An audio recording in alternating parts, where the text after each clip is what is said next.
Bismillahirrahmanirrahim. Assalamualaikum warahmatullahi wabarakatuh. Selamat pagi, siang, sore, malam, kapanpun kalian menyimak video pembelajaran ini. Kembali lagi di channel Explore Biologi. Untuk video pembelajaran kali ini kita akan coba melanjutkan materi untuk prakarya dan kewirausahaan kelas 11. Jika sebelumnya kita sudah merencanakan usaha makanan khas daerah, lalu kita juga sudah mengetahui apa faktor-faktor yang mempengaruhi proses produksinya. Nah, sekarang kita akan mencoba menghitung atau mengetahui bagaimana titik impas atau break even point pada usaha makanan khas daerah. Ya, sebenarnya nggak hanya di makanan khas daerah, pola ini atau break even point ini bisa diterapkan. Tapi karena materi kita di usaha makanan khas daerah, oleh karena itu kita akan pelajarnya contohnya pada usaha makanan khas daerah. Baik, kita mulai ya. Jadi gini, kalau ditanya sebelumnya nih, apa sih break even point?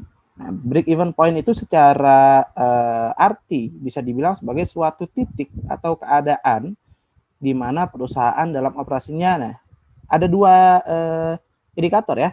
Jadi yang pertama adalah dia tidak memperoleh keuntungan, dia tidak memperoleh kerugian. Contoh misalnya nih, misalnya saya membuka usaha makanan Padang, itu butuh modal 50 juta misalnya. Nah, break even point saya saat sudah nyampe 50 juta ini. Itu namanya break even point. Saya nggak untung, saya nggak rugi. Tapi dari usaha saya sudah mendapatkan 50 juta tersebut. Apakah secara bruto atau secara kotor saja? Enggak. Tapi sudah secara bersih nantinya.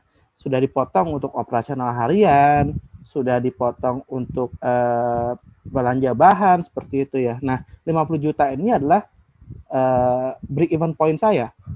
Gitu. Saya tidak untung dan saya tidak rugi. Nah, itulah namanya atau pengertian dari break even point atau dalam bahasa Indonesia dinamakan sebagai titik impas. Titik impas. Hijau kelihatan kan? Oh, kelihatan, mah jelas ya. Ya, jadi break even point nama lainnya adalah titik impas, gitu ya. Oke. Nah, setelah kita sudah mengenal apa itu break even point atau titik impas, sekarang kita coba mengetahui kenapa BEP atau kenapa break even point itu cukup penting atau sangat penting dalam usaha makanan khas daerah. Jadi kenapa BEP itu sangat penting? Karena supaya kita bisa tahu atau kita bisa mencegah usaha kita itu merugi. Nah, itulah fungsinya kenapa kita harus melakukan perhitungan sebelumnya. Contoh misalnya 50 juta tadi modal kita 50 juta. Kita harus bisa memprediksi kapan 50 juta itu bakal balik. Kapan 50 juta itu bakal kita peroleh lagi. Nah, perkiraan apakah akan selalu sesuai perkiraan? Ya enggak. Mungkin bisa jadi tadinya 50 juta kita targetkan dalam waktu 6 bulan. Ternyata mungkin karena kondisi pandemi seperti ini, tiba-tiba mundur jadi 12 bulan. Nah, sejauh mana kita bisa mentoleransi ke terlambatan di event point itu nanti tergantung dari masing-masing. Karena ada kan orang yang mungkin nggak sabar gitu ya, wah ini udah modal banyak, nggak dapet untung, akhirnya ditutup. Padahal mungkin iya masih ada hal-hal yang perlu diperbaiki dari usahanya tersebut.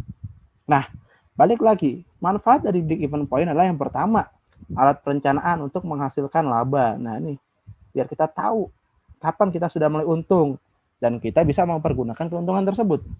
Gitu. Misalnya, kalau yang mungkin lebih berpikir panjang, misalnya tadinya dia menargetkan 50 juta balik dalam 6 bulan, ternyata dalam 6 bulan dapat 70 juta. Nah, 20 juta kan surplus ya, surplus dia udah nyampe break even point. Nah, tergantung dia. Biasanya ada dua pilihan, apakah 20 juta itu diinvestasikan lagi ke usahanya, atau 20 juta itu ya dia kelola untuk yang lain. Nah, itu bisa tergantung masing-masing orang, gitu ya. Terus yang kedua, memberikan informasi mengenai berbagai tingkat volume penjualan, serta hubungannya dengan kemungkinan memperoleh laba, gitu ya. Jadi kita tahu nih, oh berarti tadi kita targetnya 6 bulan, bisa break even point, bisa impas, tapi ternyata loh kok ini masih 8, udah 8 bulan belum break even point nih, belum impas, belum balik modal. Nah, berarti ada masalah nih di tingkat volume kita, walaupun mungkin ini jualan habis terus, atau misalnya walaupun sisa paling cuma sedikit. Nah, kenapa nggak balik modal? Mungkin ada dua kemungkinan. Bisa jadi kitanya yang salah perencanaan, atau mungkin kitanya gagal melaksanakan dalam pelaksanaannya. Oh, ternyata ada yang salah nih. Ada yang harusnya mungkin untuk modal harian misalnya 300.000, tapi ternyata di kondisi real itu bisa 400.000. Nah, itu kan kita tahu tuh dari situ tuh. Jadi mengusaha atau berwirausaha itu jangan cuma ya udahlah yang penting laku, ya nggak bisa kayak gitu, tapi harus ada perencanaan dari awalnya ya. Lalu yang ketiga, mengevaluasi laba dari perusahaan. Iya, tadi ya, oh 8 bulan kita udah untung 220 juta, berarti kita bisa investasi lagi supaya labanya mungkin lebih tinggi. Apakah mungkin dengan menambah jenis menu atau menambah karyawan supaya kerjanya lebih cepat, atau mungkin bisa memperluas lahan usaha. Nah, itu kan banyak macamnya gitu ya.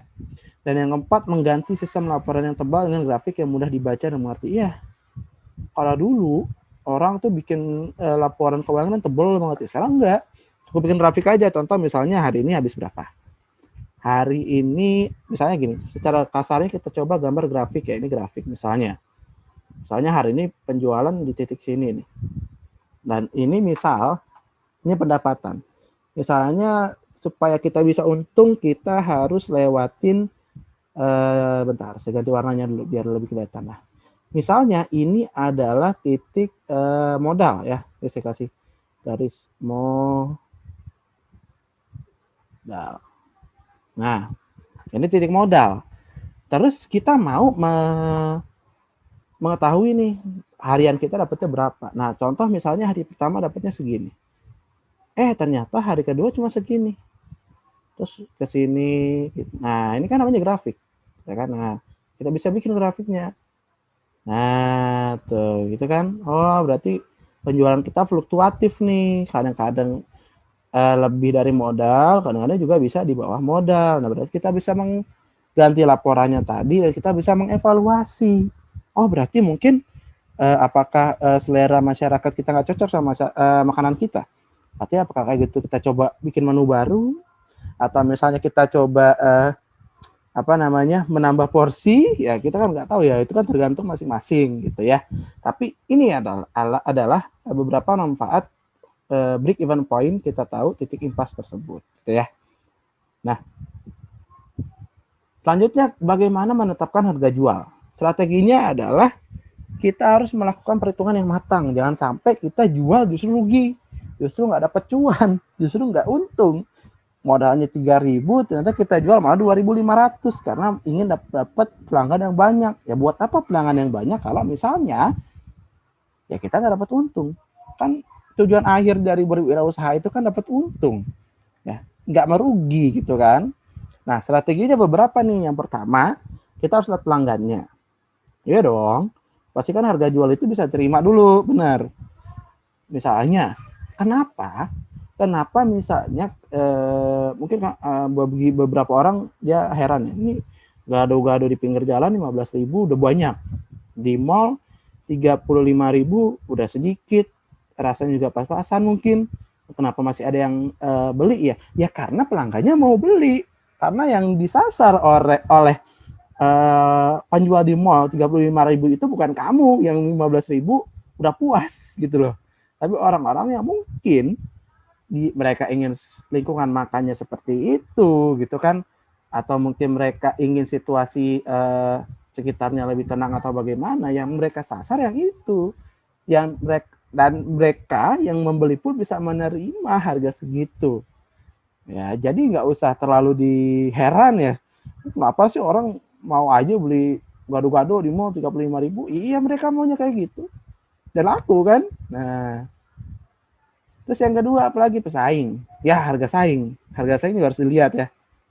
Contoh misalnya nih, pasti biasanya kecenderungannya di saat ada dua restoran nih, misalnya ada dua restoran yang nggak jauh, restoran nasi Padang gitu misalnya ya, restoran nasi Padang, terus misalnya yang satu jual nasi rendang 15.000, yang satu lagi jual nasi rendang 20.000, tanpa melihat rasa, tanpa mendengarkan pendapat orang. Kira-kira dia bakal ke yang mana? Ke yang 15.000 ini 15.000, saya gambarin 15.000, atau yang 20.000. Ya, tanpa kita melihat rasa, tanpa kita melihat pendapat orang, tanpa melihat keramaian, tapi kita tahu nih, yang ramainya yang harganya satu 15.000, satu 20.000. Ya otomatis biasanya orang bakal lebih memilih yang ini. Pesaing. Walaupun mungkin yang 20.000 itu lebih enak, lebih banyak rendangnya gitu kan, bumbunya lebih kaya. Tapi orang-orang pertama kali kan, wah, kita kalah saing di situ pertama kali. Ya walaupun mungkin nanti bisa lebih enak atau bagaimana gitu ya. Yang ketiga, biaya. Biaya ini juga penting. Kita harus perhitungkan supaya kita nggak rugi dong. Ya tadi saya udah ulang berkali-kali ya, kita bisa harus balik modal supaya bisa menutup biaya-biaya yang dibutuhkan. Lalu apalagi? Lalu yang selanjutnya kemanfaatan. Harga jual yang ditetapkan nilai pantas jika harga dapat memberikan keuntungan yang diharapkan. Iya benar. Ini juga salah satu hal yang penting gitu ya. Jangan sampai kita udah capek-capek, nggak tanya keuntungan per bulan, per hari cuma misalnya 20.000. Nggak nutup dong, nggak nutup nih. 20.000 kali 30 hari aja sebulan cuma dapat 600.000. 600.000 di Jakarta, kamu mau dapat apa? Nah, itu namanya kemanfaatan untuk usaha, gitu ya. Dan yang terakhir, bagaimana kita menghitung break even point atau titik impas? Ada beberapa komponen dasar penghitungannya. Yang pertama adalah fixed cost.